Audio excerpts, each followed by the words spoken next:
Well, I started doing martial arts when I was a young man, and when I got into it, it was the first thing that I ever did that, first of all, gave me a real understanding of the value of discipline and hard work. Yeah.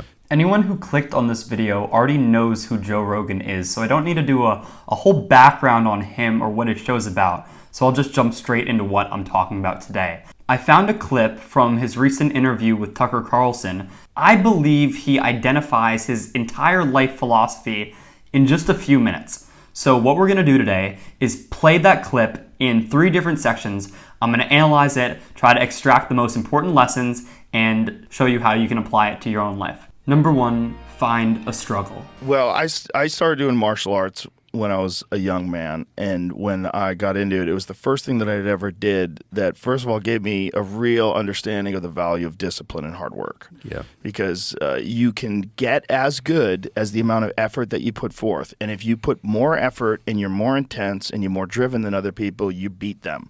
And you start beating everyone, and you start becoming this thing that you never thought you could be, which is someone who's extraordinary at something that's very dangerous.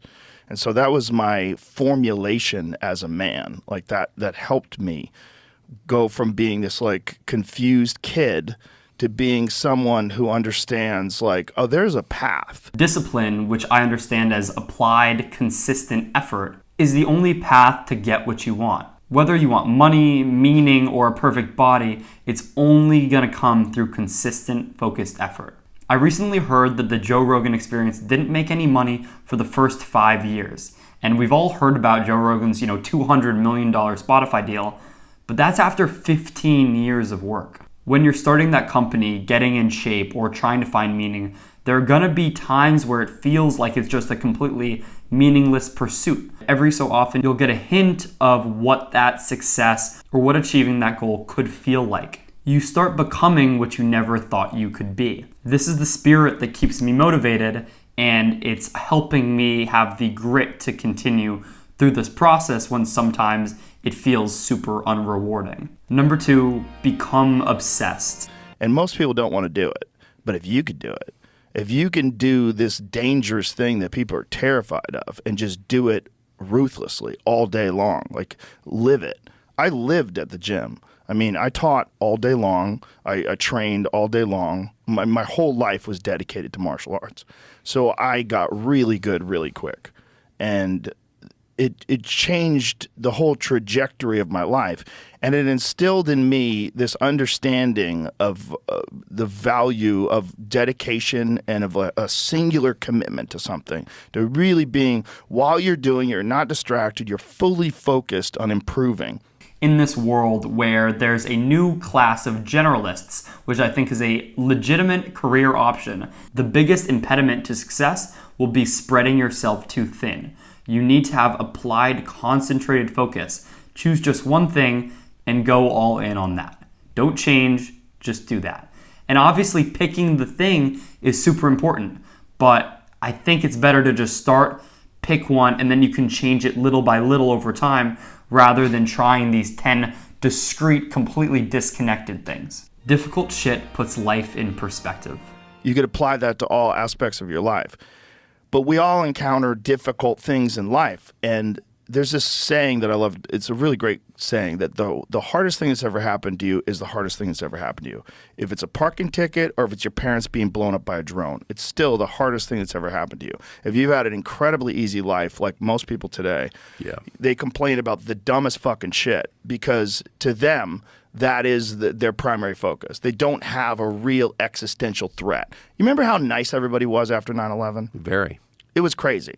California was patriotic. There's fucking flags on everybody's car. I remember. Everybody was friendly. I went to New York City. It was like a totally different place. It was. Everybody was so friendly. Applauding when firemen walked in. Yes, I they were remember that. heroes. Everybody Yeah. was a hero. And that's because they had encountered something that was way harder than they were accustomed to, and it just put things into perspective. So for me, training and really hard workouts and doing difficult things like the sauna, there's a lot of health benefits to it too. But the mental benefits to it are really primary for me.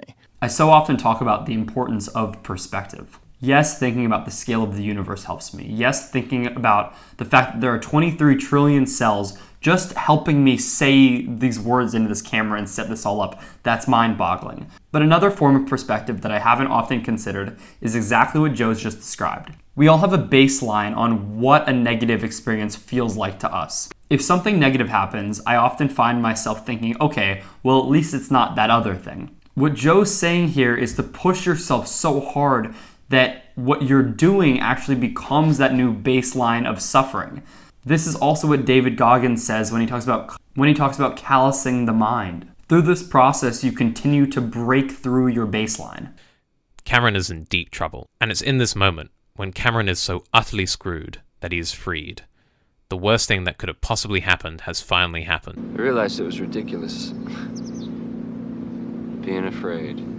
It's like moving the goalpost farther and farther back, but the whole time you're improving and becoming a bigger, better person. Your hardest thing keeps moving back until you're able to do anything. This goes deeper than belief. It goes deeper than confidence. It's evidence that you can do difficult things and that you will be able to do difficult things in the future. The starving artist is a romantic vision that I've had before in my life, but it actually sucks. You know, the best motivator is getting feedback on what you're doing, whether that's in a startup, getting an MVP and having those first users or whether it's building an audience and having those comments saying, hey, this is a great video, we like what you're doing. It feels good to have people encourage you.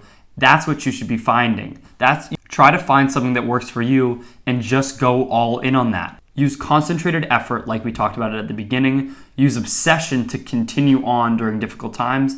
And 3, use perspective to continually push past the boundaries that you have in your head. That's the process that I believe all successful people follow.